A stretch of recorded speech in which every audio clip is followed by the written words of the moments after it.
The best advice I can give, especially if you're a woman beekeeper and the bees are your babies, is not to overdo the insulation and sealing up of the hive for winter. I overdid it one year in particular, and I sealed the hive too much. It created too much moisture inside the hive, and mold began to grow. The bees survived, but not on all the hives, and there weren't as many bees in spring as I would normally see.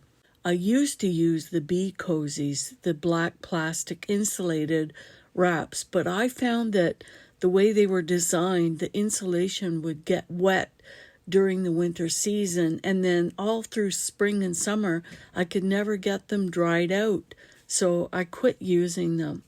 I now use black plascolite, which I call plastic cardboard, and it's sealed up in a square that you just slide down over the hive like a sheath. The black color really helps to attract sunshine to warm the hive in winter.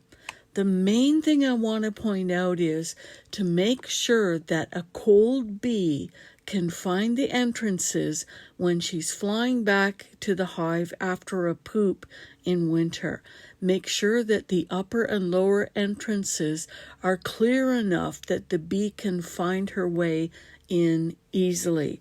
I had made the mistake of trying to cover up the entrance partially to keep the wind out, to try and keep them warmer, but that was a mistake because the bees couldn't find their way back in. Remember, it's really cold for them, and they can only fly for so long before they get too cold and they fall to the ground or onto the front stoop, and they can only walk around so much trying to find their way back in before their body gets too cold for them to move anymore, and then they'll die.